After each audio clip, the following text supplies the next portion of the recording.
Wow, after pasta, tuna pasta with broccoli, of course, fruits. Ano yan, be? Kiwi fruit. Oh, love ni Bebe ang kiwi fruit. Asim ba? Asim?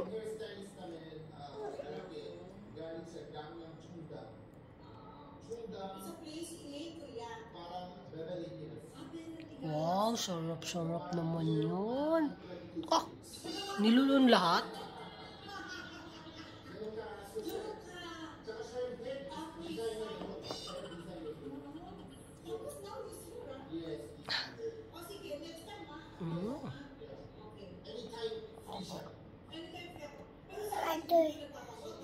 Kamay na lang.